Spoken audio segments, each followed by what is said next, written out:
Mga tol, kakaiba to. Bahay bahay at ilang mga sasakyan. Mga tol, sinira, nilusob ng mga rallyista dito sa Indonesia. Bigla akong naalala yung balita kahapon dito sa Pilipinas. Yung nagpunta yung Bureau of Custom doon sa lugar ng mga diskaya para maghain ng search warrant ba?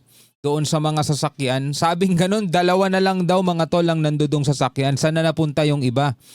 Nung doon sa interview nila kay doon sa Julius Babao at Corina Sanchez ba yun? Nasa 40 ang luxury car. Doon sa Senate hearing, 28 na lang. Tas nung pinuntahan mga tol, ayon sa report, dalawa na lang mga tol. Paunti ng paunti Ngayon mga kapatid, dito, sabi ko nga kahapon mga tol, nung binigyan natin ng reaction video, yung mga nangyayaring kaguluhan din sa Indonesia na may kaugnayan din mga tol doon sa kanilang mga corrupt na opisyal.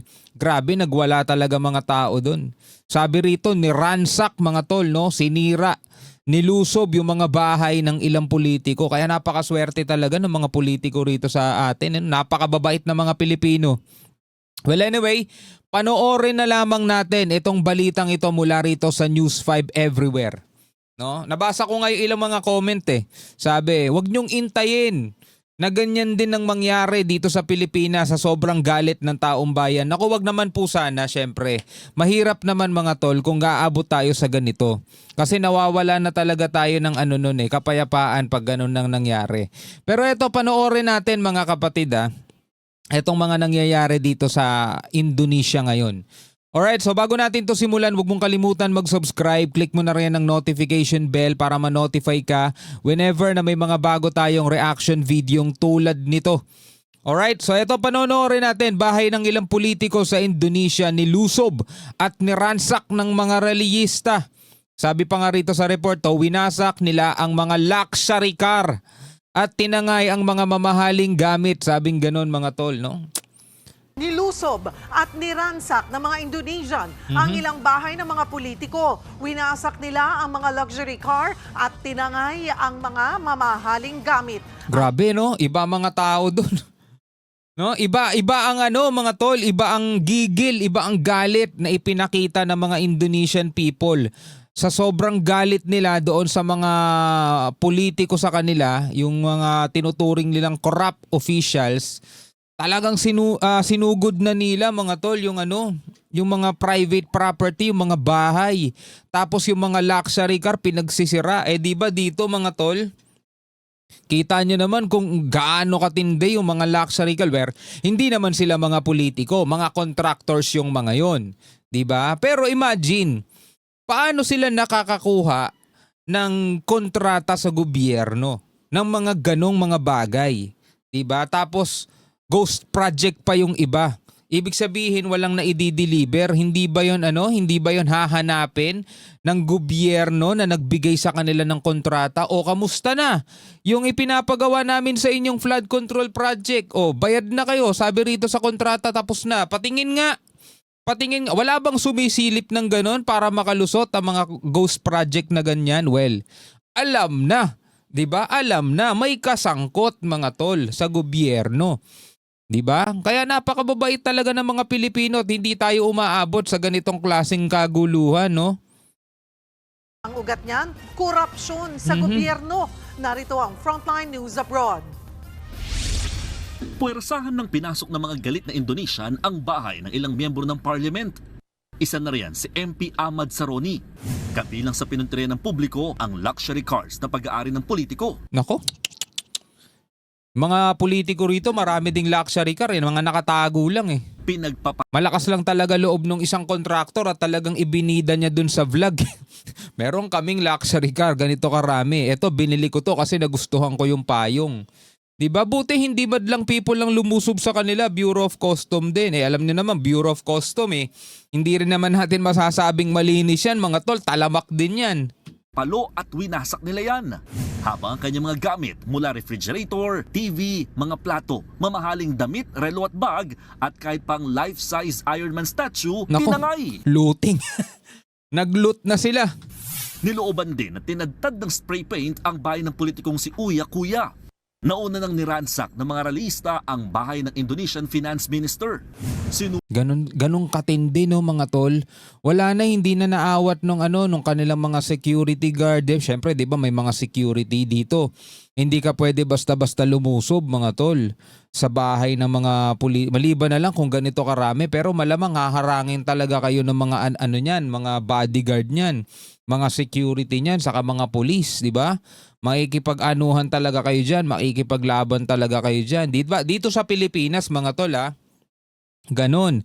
Pero dito kita nyo naman kung paano napasok ng mga rallyista. Sobrang galit nila, wala nang makakapigil sa kanila. Tunog din nila ang ilang government office, pati headquarters sa mga pulis, hindi pinalagpas. Headquarters ng ang mga pulis, yung mga buildings ng kanilang gobyerno sinunog na. 'Di ba? Siguro mga tol, talamak na rin talaga ang rito. Ang katiwalian mga kapatid, pero malalagpasan ba ng mga katiwalian dyan ang katiwalian dito sa Pilipinas? O higit pa? O siguro dahil mas iba lang talaga ang ang Indonesian people kaysa sa mga Pilipino. Kasi sa kanila umabot na ng ganitong sitwasyon 'Di ba? Sa sobrang galit. Tayo mga tol, ilang taon na tayong ilang taon na tayong ganito. 'Di ba?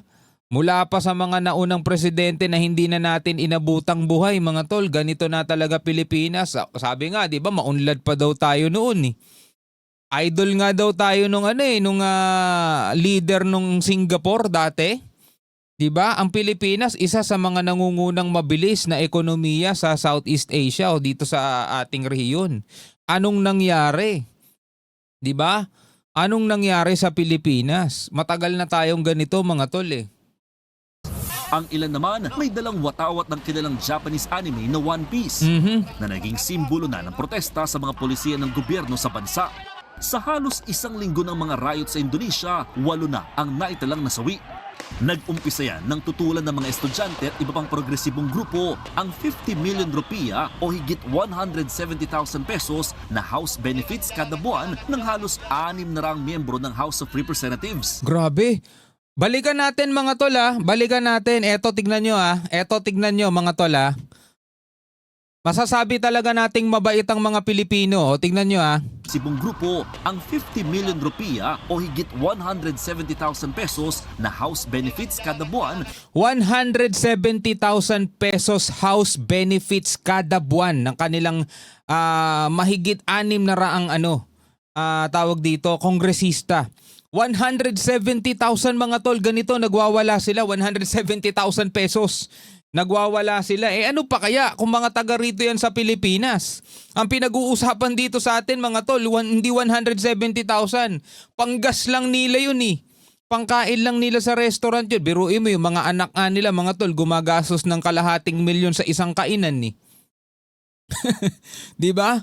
Dito mga tol, nag-uwi na sa ganitong klaseng kaguluhan yung tigwa 170,000 pesos na house benefits kada buwan mga tol. Dito bilyon ang pinag-uusapan, milyon. 'Di ba? Dinoble nga yung budget ng Kongreso nitong 2025 2025 budget Tas ngayon mga tol sa Kongreso nag-aaway-away sila kung ipapatawag ba nila si Congressman Saldico at saka si Grace po. Nag-aaway-away sila kung ipapatawag ba nila o hindi. No, dito mga tol, 170,000 pesos na monthly allowance ng kanilang mga kongresista umabot na sa ganito. Wala. No match yan. Kung ang pag-uusapan natin problema rito sa Pilipinas, no match yan problema nyo. Napakaihina nyo naman pala. Wala, talagang tatalo sa Pilipino, no? Napakatindi natin dito, napakabait natin. Ng halos 6 na raang miyembro ng House of Representatives. 10 times na mas mataas yan sa minimum wage. Lumala pa ang protesta ng Well, sa bagay, 6 na raan ng House of Representatives nila rito. Pero 170,000 mga tol, nagkagulo sila dyan. Dito mga tol, yung 170,000 ng anong yan. Pang ano lang ng mga politiko yan dito 'Di ba? Parang 1 week budget lang nila yun. Iba nga, mga kapatid, laman lang ng bulsa yan nang masagasaan at mapatay ng mga pulis ang isang delivery rider. Ipinag-utos na ni Indonesian President Prabowo Subianto na tanggalin ang ilang allowance at pribilehyo ng mga kongresista. Pinahigpitan din niya ang paghuli sa mga nagpoprotesta. Sa ngayon, mahigit 3,000 na ang naiulat na naaresto. Ayon naman sa Department of Foreign Affairs, walang Pinoy sa Indonesia na nadamay sa protesta. Buti naman. Hindi maikisali sa ganyan ng mga Pilipino, no? Kasi hindi naman sila taga dyan, malay ba nila dyan? Wala naman silang pakialam dyan sa mga politiko dyan, mga tol. Ang matindi rito, dito nga sa bansa natin, mga tol, hindi naman 100,000 pinag-uusapan dito eh. Milyon ang pinag-uusapan dito. Biruin mo kung titignan mo, Cat's Eye pa lang 2018 pa ata yun, mga tol, panahon ni Duterte. 2018, sabing ganun yung Cat's Eye sa mga ilaw sa kalsada, yung reflectorize, 'di ba? 1,000 plus, 1,300 lang daw isa nun. 'Di ba? Ang nakalagay sa DPWH nasa 11,000 pesos. O biruin mo 10,000 ang tinubo. 'Di ba? 10 ulit mga tol na mas mahal kaysa doon sa sa mismong actual price. O 'di ba yung mga computer, nitong nakaraan may nakikita akong post sa Facebook 10 million pesos daw yung computer na yun, personal computer, PC. Wala pang ang video card. Alam mo ba yung 10 million kung ano magagawa mo doon? 10 million, meron ka ng house and lot, meron ka ng kotse, meron ka ng napakaganda at napakabilis na computer, kompleto pa yung kompleto pa yung tawag dito, interior at saka exterior design ng bahay mo. Tapos makakapag-Boracay ka pa ng matagal na mga 1 buwan siguro.